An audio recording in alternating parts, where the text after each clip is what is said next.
we're going to talk about 3 movies this week.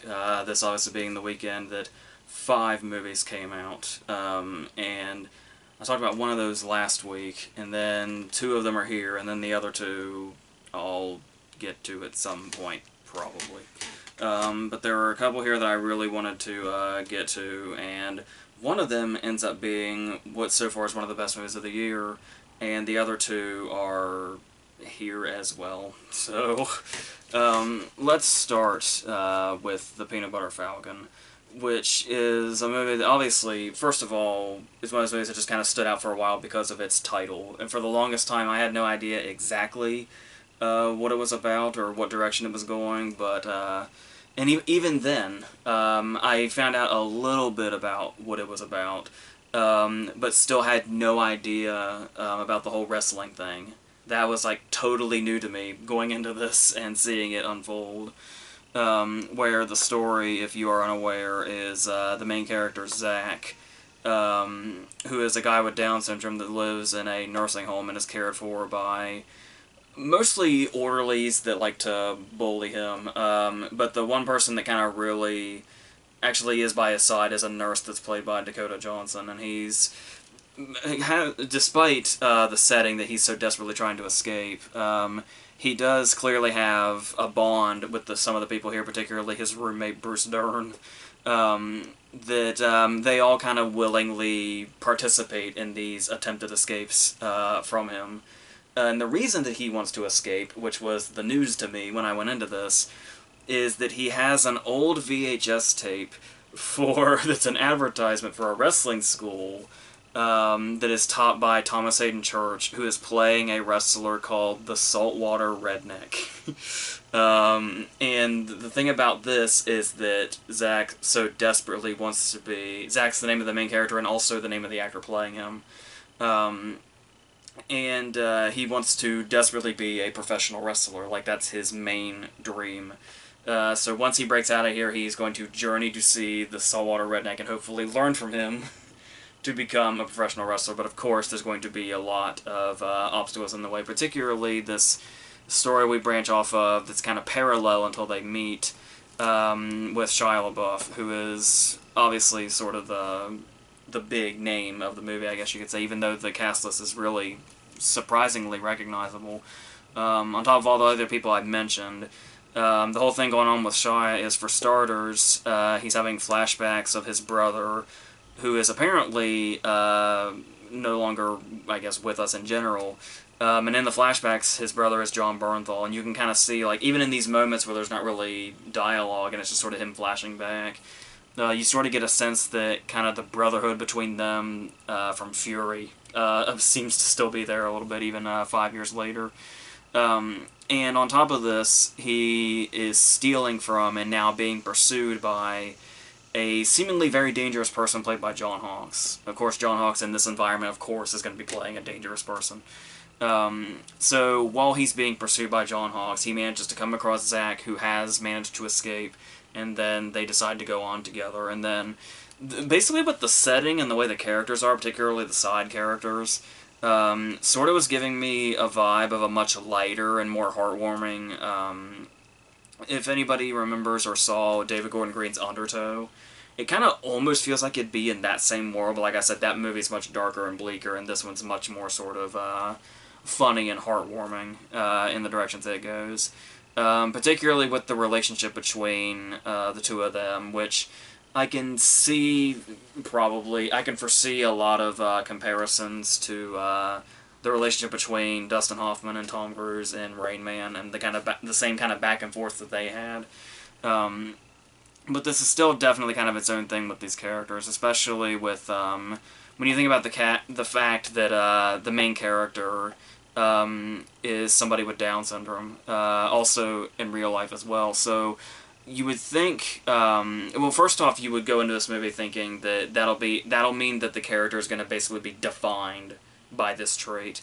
But the thing about that is this whole thing about him desperately wanting to be a wrestler is really what defines him. Like, his drive and his passion for that, and just his absolute certainty that he must reach that goal, and certainty that he will, is all the different defining traits about him. His disability is something that really just happens to be there.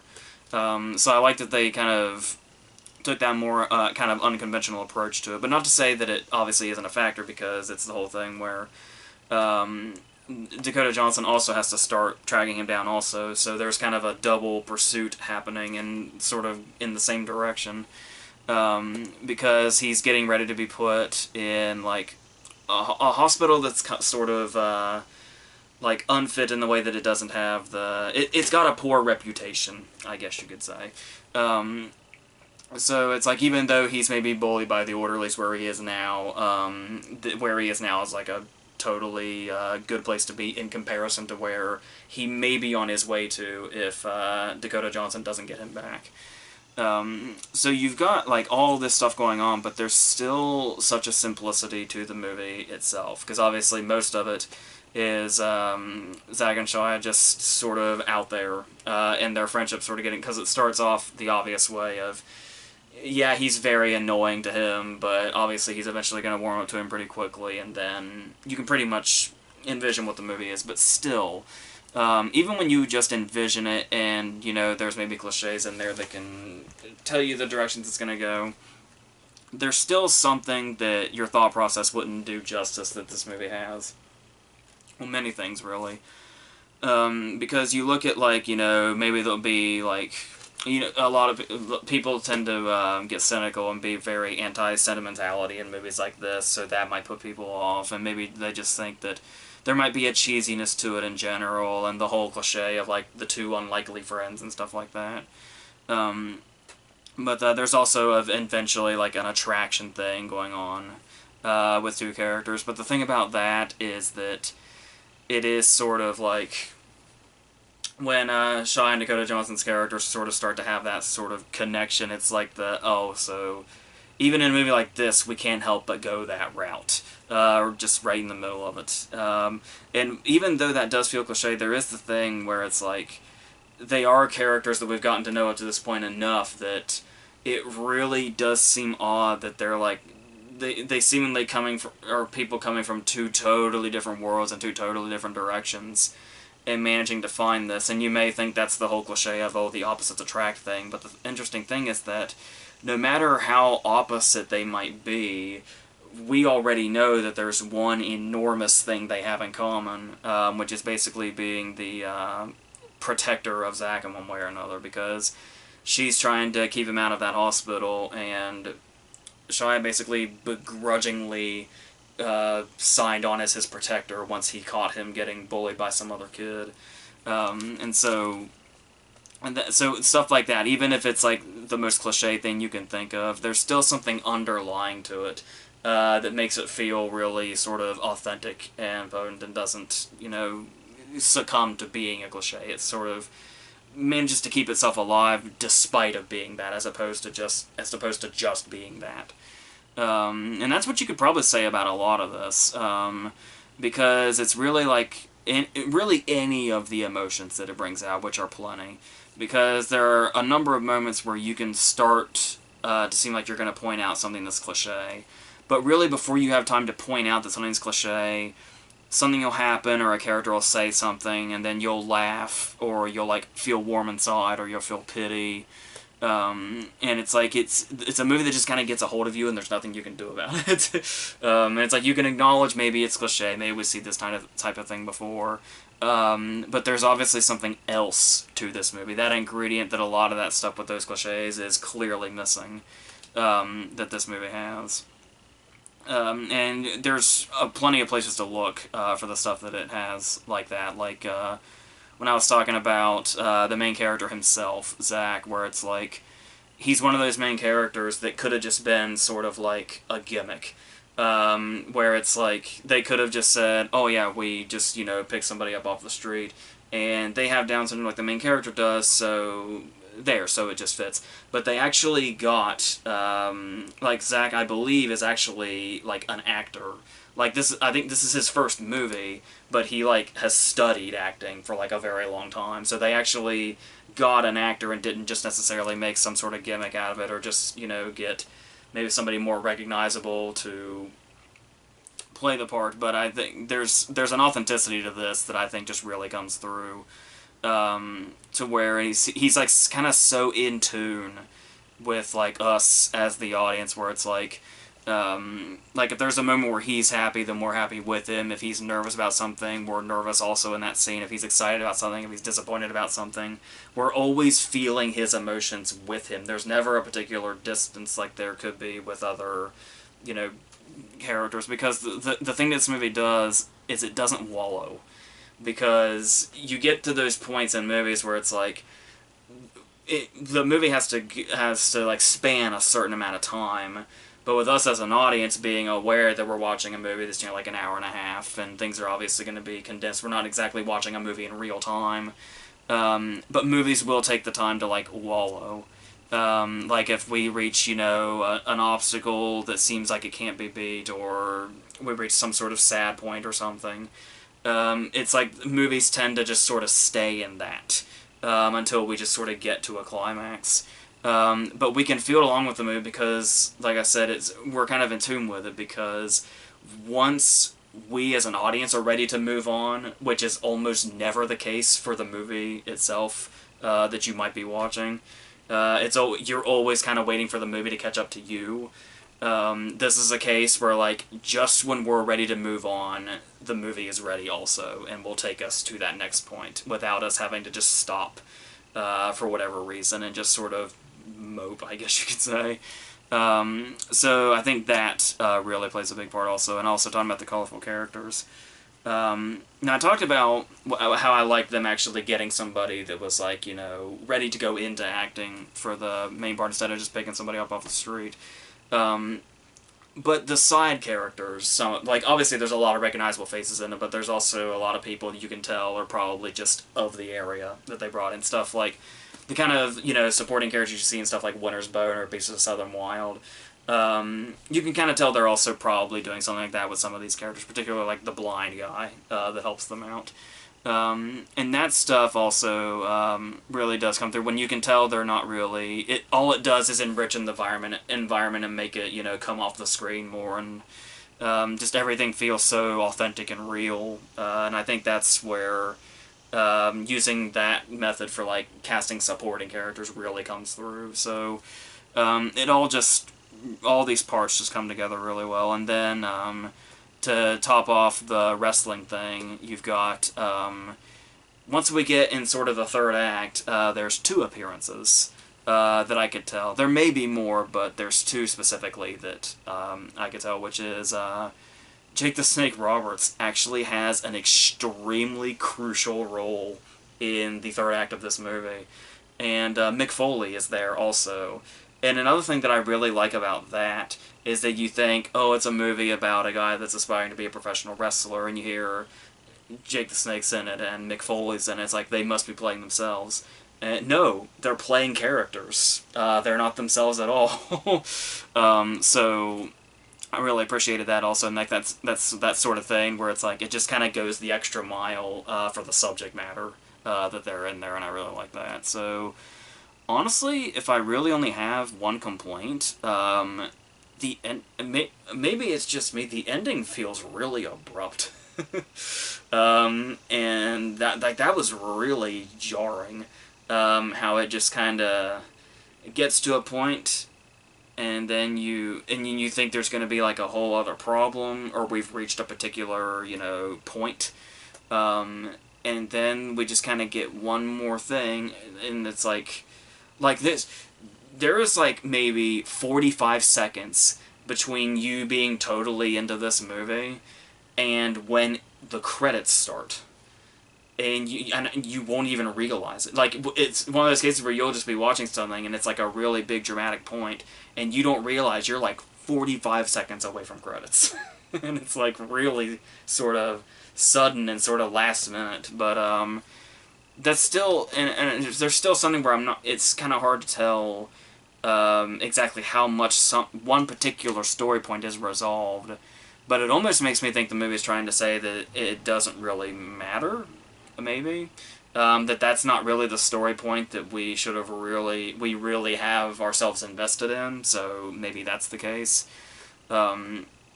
But yeah, so that's pretty much what I can say about this. It could have been very easily another, very indie movie that's like way too quirky for its own good and stuff like that. And some people may be put off by it if like before going to, like, if they see an advertisement or a poster or something.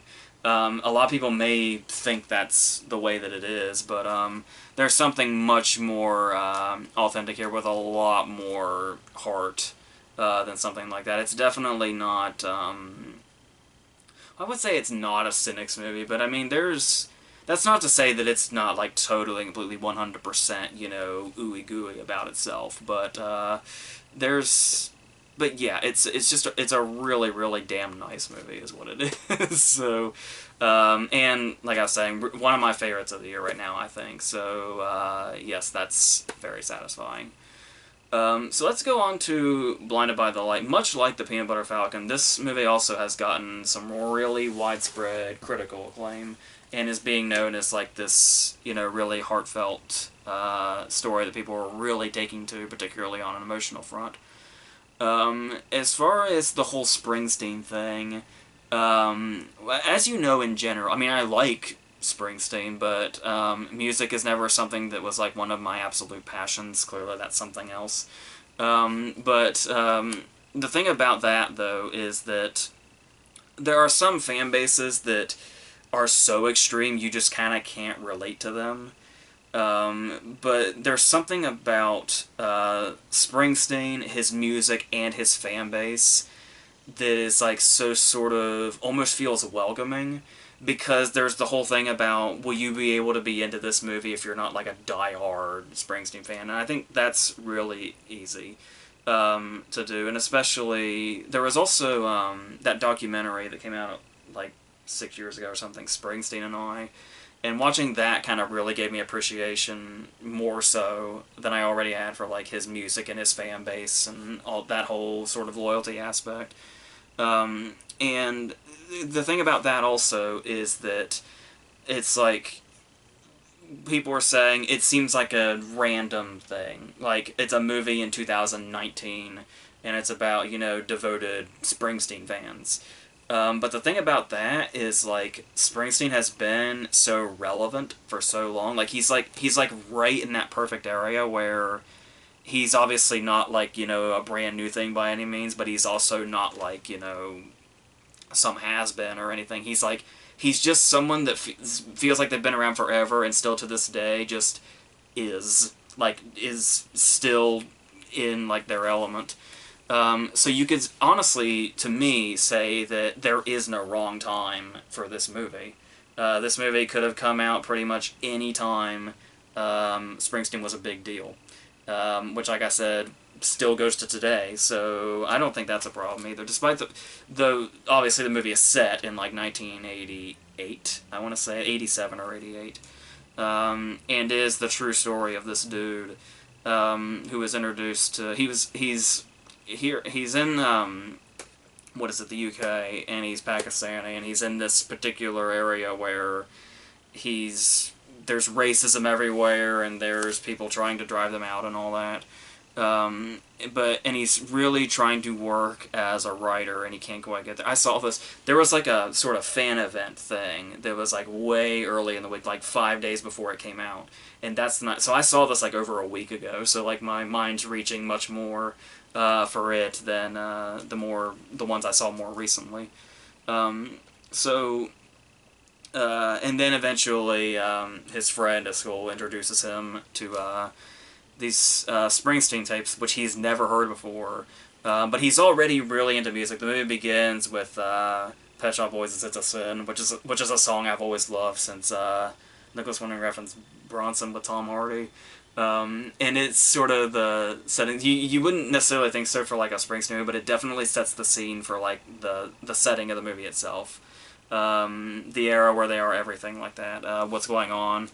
But then, yeah, we do eventually get to him listen. I was actually afraid for a second.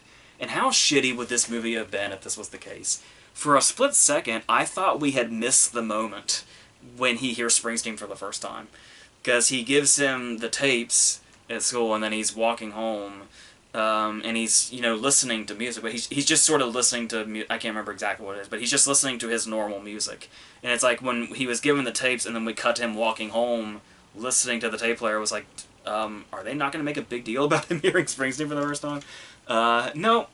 As I suspected, they make a huge damn deal about him hearing Springsteen the first time, because how else would you play that scene? And I could see this movie getting some... I've already seen, even despite its widespread acclaim, I have still seen some people complaining a lot about it, saying, like, it's sort of... On top of coming out, like, shortly after Yesterday, which it's getting a lot of comparisons to, even they're not that similar. But there's something, I guess, between, you know, the love for the Beatles in that one and the Springsteen here, and how they use their songs throughout the movie as sort of like a... almost in the sense of the movie's like this close to being a musical because of the way the songs are incorporated in, but to the point that the lyrics come up on the screen, and I can see, like this is something I can imagine diehard Springsteen fans really going for. Other people might think it just looks like a YouTube lyrics video or something. But I'm just kind of somewhere in the middle there, and it's like, alright, yeah, and I like the idea of them making the moment where he hears Springsteen for the first time as big as possible. And they do that. And then the way that it also... I like sort of the whole concept in general, how the idea is... Obviously there's the whole subplot we're eventually going to get to, which was kind of advertised as being what the movie was about, which is him getting to, like, a Springsteen concert or something. But the thing here is that the plot really mainly revolves around him and his relationship with his dad, who, as the cliche tells us, he is so desperately trying to impress and hopes to make proud, but he disapproves of his lifestyle and his choices and the Springsteen music and whatever that is. And so they've got to find a sort of, you know, either compromising ground here, or he's got to try to win his dad over using this stuff. And sure enough, he's so moved by the Springsteen music that it actually starts to influence his own writing. And makes him much more passionate about it, because usually it was just, I write this, it's probably crap, I don't want anybody to see it, because it's just sort of the thing for me I'm not going to do anything with. And then the second he hears Springsteen, it's like, oh shit, the things that I create myself matter. And it is like this really sort of profound thing in its heart. But I do think the movie is missing a thing or two. There is a lot of, like, the sort of... We were talking about that quirkiness with the Peanut Butter Falcon. What the Peanut Butter Falcon was more or less able to avoid, thankfully. But this one kind of doesn't. But not only is it that, but it's, like, a borrowed quirk. Like, there's a whole thing, like... And yes, whether it's a true story or not, you will not be able to imagine anything else when you see one of the running gags in this movie is that they have a really shitty yellow car, and the only way they can get it running is to push it and then jump into it while it's moving and then take off. Which obviously is the exact running gag, all the way down to it being a yellow car as Little Miss Sunshine. Another movie, even back then, that was kind of criticized for being the overly quirky indie movie. We're still on that in 2019, so the movie's got some of that. And unlike, say, the Peanut Butter Falcon, it can't quite get past it. It just, because those scenes, that's what the heart of those scenes are, is look at the quirkiness of this family and all that. And it doesn't really have any other underlying authenticity to sort of combat that and make them one and the same. So there is that. There is, also talking about stuff feeling borrowed, it does just sort of in general have the feel of, particularly with, like, you know, the way the music is involved, I feel like the people who will love this movie are the people that love John Carney's movies. John Carney, who did Once, and he did Sing Street and Begin Again. And I love one of those. And it's the one it feels the least like. So if you like stuff like Begin Again and Sing Street, you'll probably be, like, all over this. Like, I almost had to wait, because it's like, I had to double check it's not a John Carney movie. And it isn't, but it's really damn close. And then just in general, the idea of the whole, and like I said, it's hard to say it's like the idea of the movie when it's, you know, somebody's true story, but like the fact that when it goes one direction instead of another, and of course this is the whole thing about can you really judge a movie for what you want it to be, like what you expect it to be versus what it actually is, and if that's on you or not, and not them. But it's the direction you do choose to go in regards to, say, you could have him go on, and of course, you know, it would be also a cliche in itself to have, like, eventually have a scene where he goes, there's the whole scene where he goes to Asbury Park, which kind of ends up being more or less the culmination of this whole thing. That's what we're waiting for when we get to the third act of this movie, is the culmination of what all this Springsteen love means, and him getting into his work again, hoping to get to a Springsteen concert, hoping to get to his hometown and all that. And by the time they get to Asbury Park, it just sort of feels underwhelming by the time we get there. Like it's... Yeah, because we've had, you know, dramatic points once we're getting to that. But it all goes back to the family stuff. It all goes back to the... Is his dad gonna disown him? How is he gonna bounce back and make his dad proud? Does it matter anymore if he makes his dad proud, if he just goes off and does his own thing? He's gonna have to leave the family behind, but, you know, can he or can he not do that? And it's like, okay, so you could have gone the direction, like, he goes out there, he goes to a Springsteen concert, there's a big scene where he meets Springsteen. You could have that, but that's not the direction we go. The culmination of all this is the eventual scene when he's on a stage, he's doing a sort of presentation, he's bearing his soul about his family issues and how he wants to make his dad proud, and his family and his dad come in from the back at the very last minute and stand at the back of the room, look on proudly, and everybody fucking cries. And it's... yeah, I mean, you can do cliches and you can rise above them. But, I mean, this is fucking cliche central, and it's not going anywhere else. And so, that's kind of like, I kind of felt like we were heading in, you know, maybe a couple of different directions, and we're going to have really some big moment, but the big moment in this movie, the big moment that really gets everybody emotional, is the big emotional moment in about 5,000 movies. And this one doesn't really do anything differently to do that. And not only that, but it kind of gets into that before that also, because even in moments, the movie's too long. Let me say that right now. It's like 2 minutes under 2 hours, but it feels so incredibly long. And just so you're aware, I'm going to say that about the next movie too, which is also under 2 hours.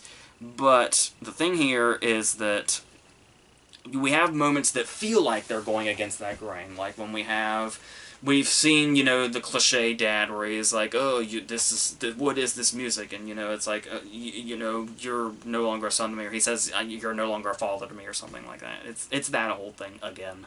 It's the middle of the jazz singer, is what it is, the Neil Diamond one. But then we get to a point, there's a scene where, like, we see the dad crumbling. And we see how, like, you know, he's at a point where he can't support his family, and it is just tearing him apart. And it's this really human scene where we really see him as something other than the cliche dad, the cliche disapproving dad. But then they, like, turn that right around and turn him right back into cliche disapproving dad. And then, on the other side of that, there's the whole love story going on, where our main character gets a girlfriend, and she's just kind of there. She's like the support, but she's also, you know, got some ideas. It's the whole thing where it's like, oh, well, okay, this isn't your average movie romance, it's just a romance. Like, and it's here, and it's not here just to cause conflict, which is what most romances in movies are, and why they're put in there. But it's like, no, he's just found somebody to share these moments with, and it's great. But at like the very last minute, we finally get that scene when he starts to have conflicts. And I'm not saying, you know, to portray relationships as flawless, but I mean, you go so far without the whole thing feeling like we're piling all the conflicts on all at once, and they just go ahead and decide to throw that in on top of it. It's like, oh, now she's mad at him. So it's like, it doesn't feel, it just feels like the script turning its wheels, as opposed to anything particularly authentic. So, that's where my problem with that kind of stuff lies. So, yeah, and it's, like I said, you can do, you know, the Proud Family stuff, like, I've talked about how the ending of Eddie the Eagle is so beautiful to me, and it's pretty much the same thing, but Eddie the Eagle executed it in a way so well, where it hit just the right note at just the right time and just the right way. It was like, I don't care if this is cliche, I'm about to weep.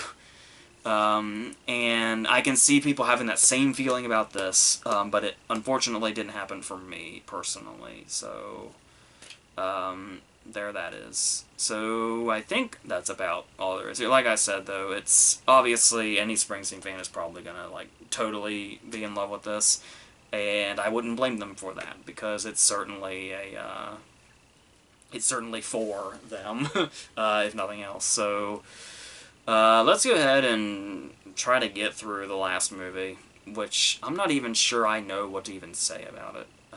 It's Where'd You Go, Bernadette? The new Linklater movie with Cate Blanchett. Which is, that's a weird reaction to have to those two names together, don't you think? It's like, oh yeah, it's the Linklater movie with Cate Blanchett. It's gonna be dog shit. Nobody says that. Nobody hears those two names and says, well, this will be dog shit. But it kind of is. But I don't hate it as much as the hate I've seen since it came out. But so this is another one I saw kind of more than a few days ago. So, but I'm sure my memory of it is much less than Blinded by the Light. So I'll try. So as far as I remember, it starts off with Cate Blanchett in like a kayak in Antarctica, and her daughter's narrating. And so it's like, and just based on that image alone, and the narration and the title, it's like, okay, so here's our point. This is clearly what we get to. So we get into the sort of reverse, and it's like, yep, we're going to go back in time, and then we're going to see how she got to that point, where she is clearly in Antarctica by herself. And the problem immediately is the fact that Cate Blanchett's one of those actresses that most of the time I really, really love, but sometimes there's cases like Carol, where I'm sometimes not sure, where she's like almost like maybe on the verge of being too Cate Blanchett-y. And I think when I say that, I sort of end up meaning the opposite, which is, like you could say about Bernadette, the role is extremely a Cate Blanchett role, but the performance itself feels like it's a Cate Blanchett role that's being played by somebody that's not qualified, despite the fact that it is Cate Blanchett. And like I said, I don't know if that's something that falls on the writing or what, but to my understanding, the source material is pretty well loved, but clearly something went wrong in the adaptation. But I know nothing about the source material, so I can't really comment on that. But the idea of Bernadette's character seems to be, and that's the problem. This doesn't have anything to do with the fact that I saw it more than a few days ago. Even when I came out of it that night, I was trying to think of anything worthwhile to say. And so you start with, well, if Cate Blanchett's the star of the movie, always a good idea. You could start with her. Surely that'll give you something. But the thing is I feel like when I'm explaining Bernadette's character, I feel like I'm guessing. because there's nothing to go on, really, after you've even seen the whole movie. So apparently we learn through, like, there's a conversation. One of the few decent scenes in the movie is a scene in the middle where she has a conversation with Lawrence Fishburne. And it appears to be, we get some information from that, but we also get a lot of our information pretty lazily from this exposition machine that is a video essay that she's watching on, I guess, YouTube. And it's a video essay that somebody did, like, on her life. So every now and then she opens her laptop and she watches it. Before she sees something that freaks her out and she closes it, and it's like, oh, the movie gave us just a little few clues. This is supposed to pull us in, this is supposed to intrigue us, but I kind of just want... I half wanted to just keep the fucking laptop open so we can just get the rest of the story so we can get it out of the way. But the other half of me is saying, maybe you can do this a bit more naturally. Instead of just us watching a fucking video essay, which has, like, cameos galore, and it's got, like, Steve Zahn in there, Megan Mullally's in there, David Paymer. Fishburne's in it, and I kind of thought that was going to be the only Fishburne we got, since we don't see any of the others inside of the video essay, but there is that one scene. Where we get, like, very little insight into her, but the most we're probably going to get. And I guess, in a sense, that's somewhat the point, that she's so standoffish to the point that it's hard to break through that barrier. But that's the problem, is I think the way the movie plays up, I feel like we reach that breaking point with her, where we do see inside her. Technically. We may not feel it as an audience, but Linklater put it in there. Just nobody's gonna feel it or get it or take anything away from it. She's gonna still seem like pretty much the same character. She just might like her family a little better than she did before.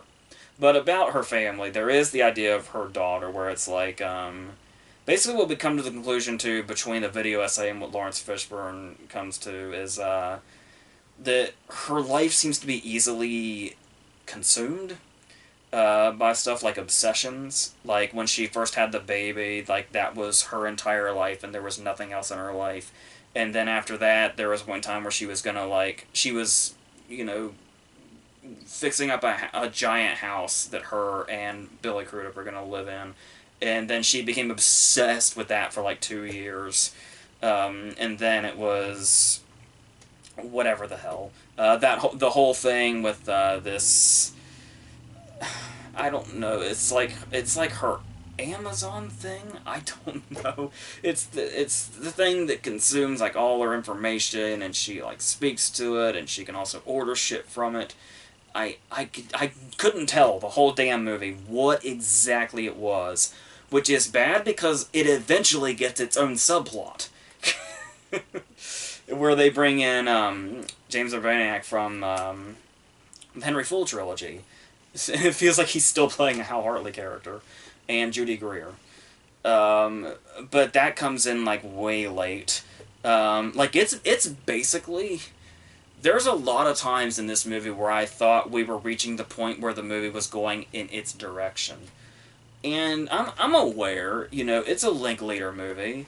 You know, like, if it doesn't have a direction, okay, that doesn't mean that there's nothing to it. Let's, you know, it'll still give us, you know, stuff to take in or something.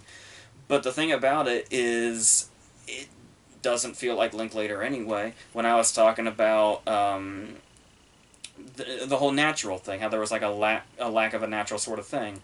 Natural is Linklater's fucking middle name. That's his expertise. That's what he does. It's his wheelhouse. It's his fucking thing. And you don't see any of that here. We were one of the videos we just did not that long ago, where somebody brought up Fast Food Nation, and I had said that Fast Food Nation is one of those movies that I always forget is one of his, unless I am scrolling through his IMDb page or something, and it's like, oh yeah, I forgot that's another one of his movies as well. This is probably going to turn into one of those. This will be a movie I totally forget that he did. It's like when they say, hey, just rattle off Linklater's movies. I probably won't remember this. It'll be right there with Fast Food Nation.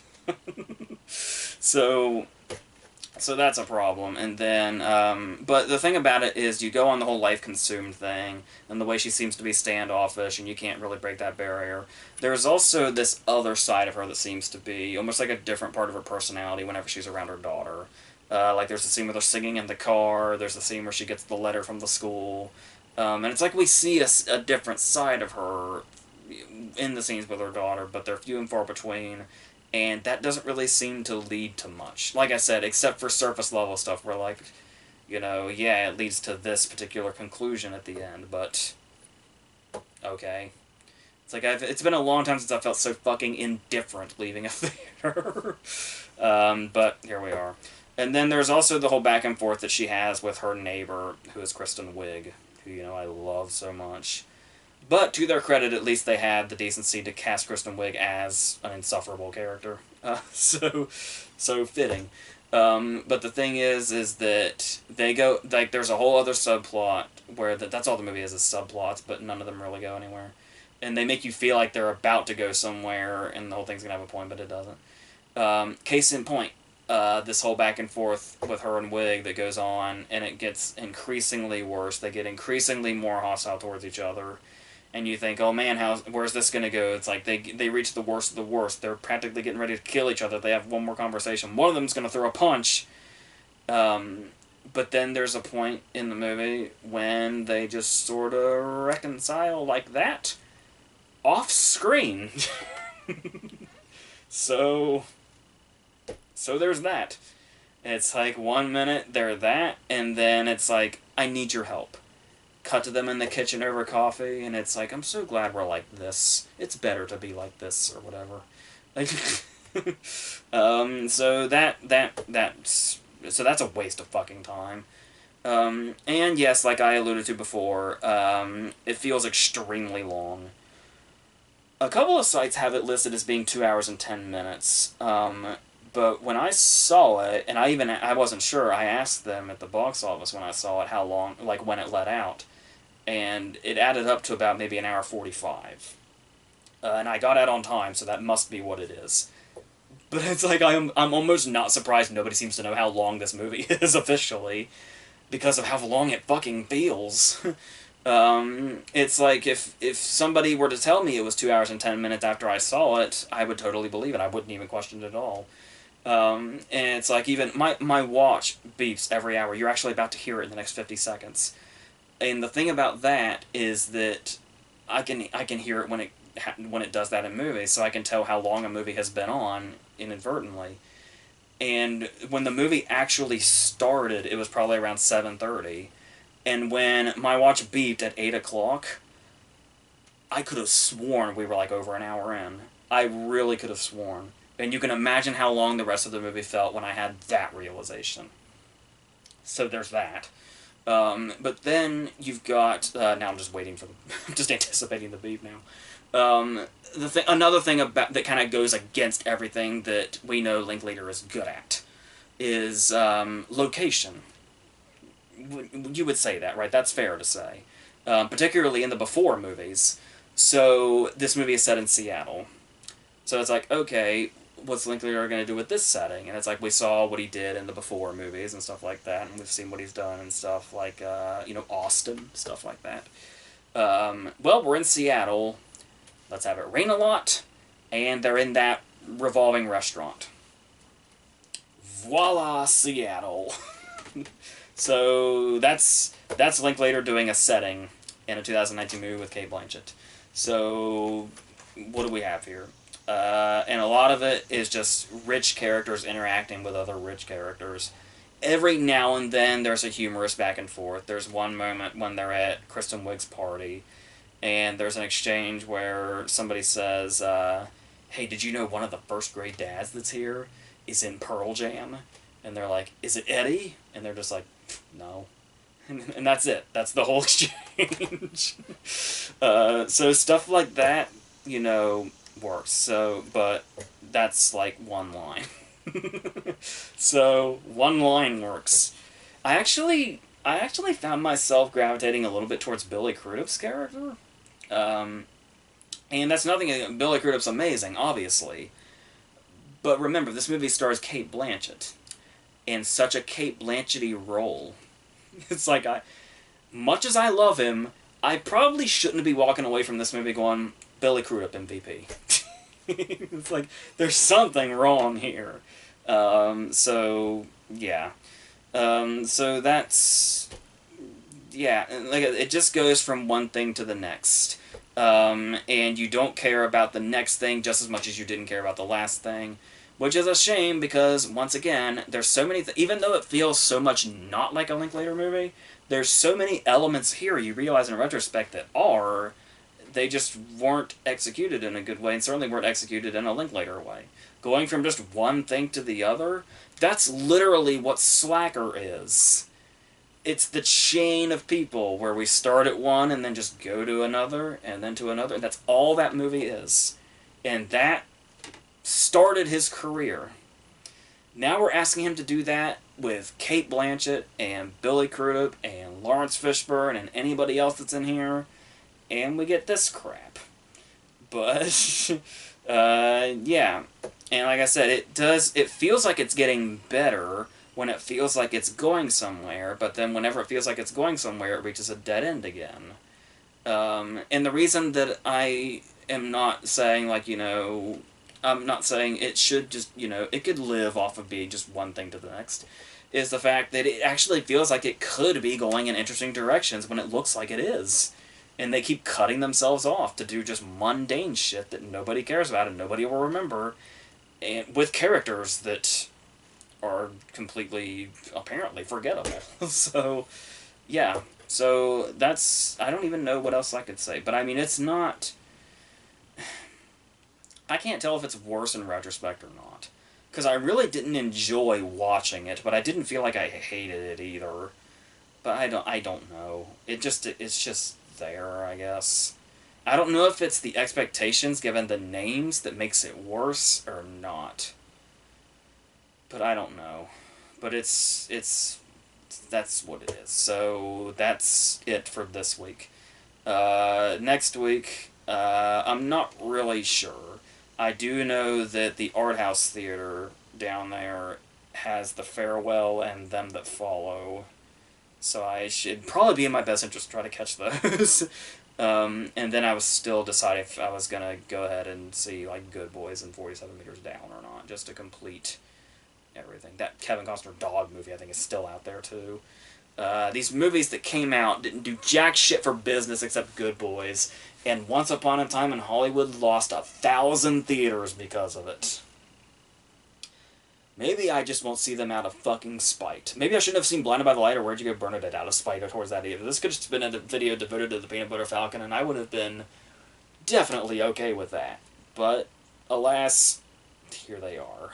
So, yeah. So, whatever next week is, I still just feel like I'm killing time until it. And it's like, just hurry the fuck up, August. Nobody cares about you anymore. Just get to September so it can be here. And then we'll go from there. And awards videos are hopefully in the next...